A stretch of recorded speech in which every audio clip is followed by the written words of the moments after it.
Welcome to the Defense and Aerospace Report. I'm Vago Muradian here in Northern Virginia at the Center for Naval Analyses to talk to Sam Bendett, who is on the Russia team here, also a new member of the CNA's new Center for Autonomy and Artificial Intelligence, Right. and where you're also a fellow with the American Foreign Policy Council. Correct. Always great seeing you. Welcome back from your family vacation. Thank you. Thank you very much. It was fun. And of course, Sam, only you would take your family to Brussels to make sure that you get a good NATO founding and a good education for the family as well. Nothing like the Belgian food. Exactly. You can't swing a dead cat without getting food in Belgium. Not that you would want to do that. So let's talk about Russia and autonomy. We've had a whole series of conversations on that. Let's talk first about the Storm vehicle, which definitely puts a heavy unmanned vehicle on an entirely into an entirely new category. Right. This is a plan that Russians have unveiled. It's an idea and a concept, so it's not an actual physical project yet. So it's not finished.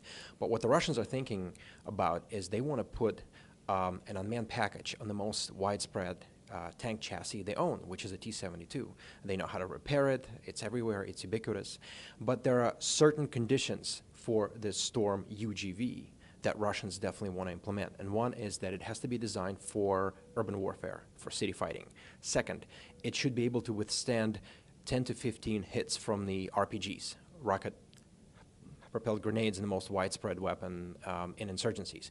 And another criteria is a shortened barrel that should be able to fire at a 360-degree angle. So when this tank basically goes into an urban setting, it should be able to orient itself very easily and defend itself from all angles. Especially important because the T-72 has the very long barrel, 125 millimeter gun, Right. which very, very potent, but also constrains it from operating in cities. Have Russian authorities given a sense on what the timeline is for this program? Not yet. And that's why a lot of people are skeptical, saying, look, this is a concept, kind of like it's an idea, we want to work on this. So we don't have an actual center or a factory out there working on this yet. But following Russian experience in Syria, following their trials of Uran-9 UGV that didn't go as planned, this is definitely something that Russians can probably put together relatively soon. So not in a few months' time, but again, they should be able to unveil something for themselves and for the international community to observe. And quickly, tell us where in the Russian portfolio of unmanned ground systems, right? I mean, we've talked about a whole series of systems from small to mid-size, one of which failed in Syria.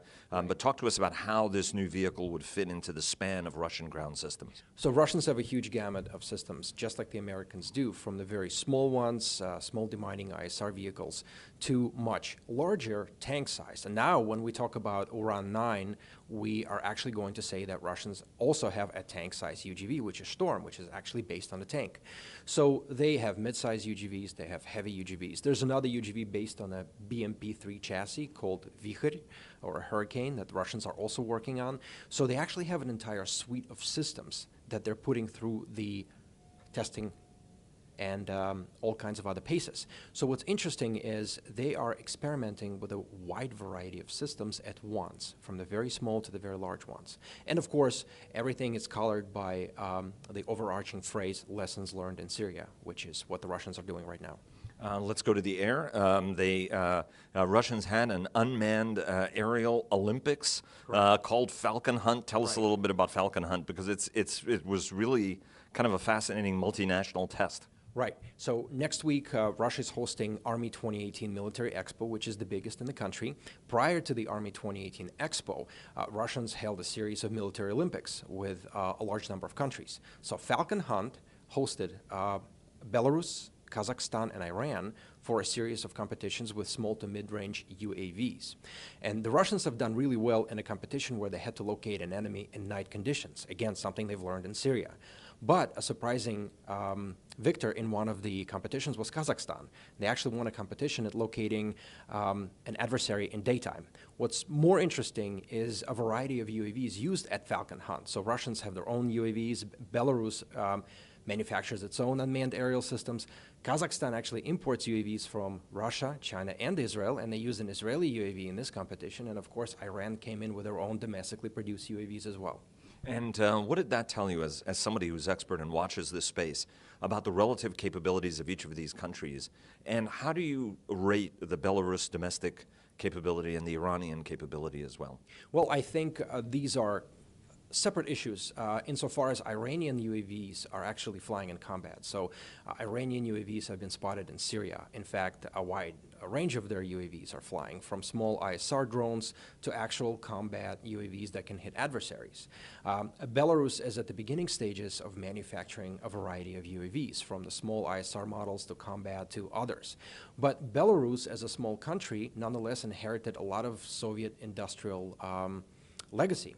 So they can punch well above their weight in manufacturing technologies that can compete globally. So Belarus actually has a lineup of UAVs that they have advertised and that they want to export, and that they're actually looking for customers. They're also manufacturing unmanned ground vehicles, which they have advertised actively as well. What an excellent segue to the big conference on the 27th in Geneva. Right.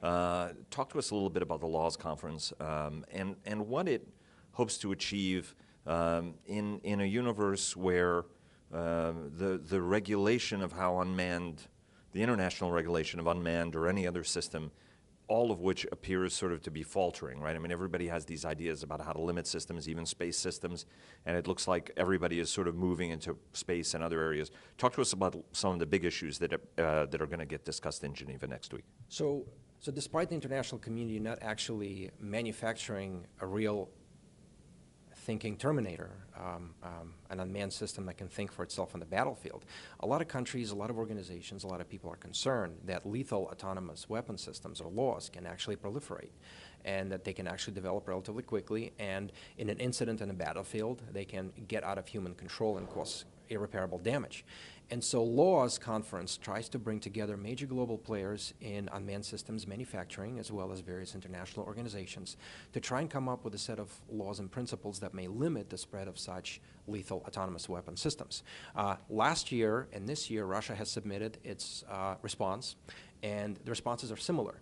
So Russians are actually saying that, look, they are not going to agree to any limits to lethal autonomous weapon systems because such autonomous systems don't yet exist.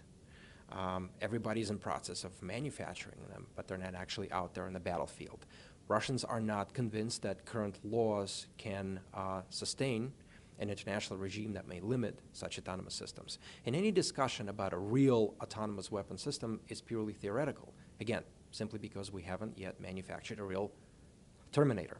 However, Russia agrees with many international players, and this year it agreed with France and Germany that there must be overarching human control over laws. Now, how that actually plays out in practice is a very different story.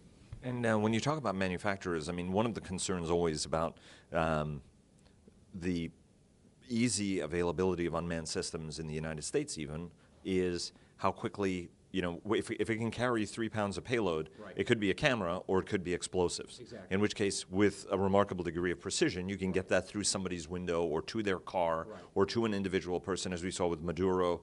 Right. Several drones were involved in a strike to try to kill the president. You know, talk to us a little bit about what and how that space can be governed, because now you have an enormous proliferation of interrupter beams and a whole bunch of other systems in order to try to kinetically or non-kinetically interrupt those control of these systems.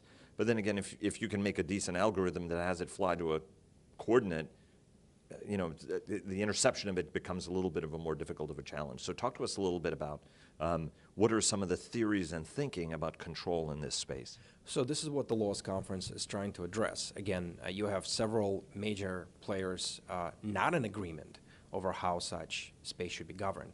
And of course, the United States has its own ideas.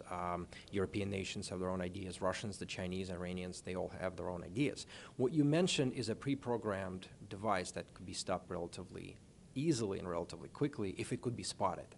So in discussion about very small unmanned aerial systems like the ones used across the Middle East or the ones that were supposedly used against Venezuelan president, the issue is spotting them. The discussion about laws is about autonomous system. So the international community is concerned that at some point there will be a breakthrough in artificial intelligence, machine learning, some kind of algorithm that will render these machines capable of making their own kill decisions. And this is what concerns a lot of people. But once again, Russians are saying, look, this is purely theoretical. Such algorithms and such advanced AI simply does not exist yet. So limiting any country from manufacturing killer robots is, in fact, in violation of international laws in the first place. And let's talk about the Cephalopod. I love the name. Talk to us a little bit. There's been a lot of reporting on it. Tell us about Cephalopod and what's new. So Cephalopod is yet another Russian unmanned underwater vehicle project. It was announced as a concept, so Russians are probably somewhere busy working on it. This is supposed to complement the existing fleet of Russian UUVs, unmanned underwater vehicles. It isn't clear if Cephalopod is going to carry an actual live torpedo or if it itself is going to be a weapon just like the other UUVs. But the plans are kind of out there, their sketches are out there, the designs are out there, and I think Russians are kind of happy that the international community is paying so much attention to their technological advancements for a change. As opposed to them worrying about the next weapon that United States or European Union or even China has manufactured. So this definitely places Russia on the par with the most advanced nations working on the most advanced technological achievements. Sam Bendett from CNA on the new Autonomy and Artificial Intelligence team, as well as with the American Foreign Policy Council. Thanks very much. It's a pleasure, and welcome back home. Always a pleasure. Thank you.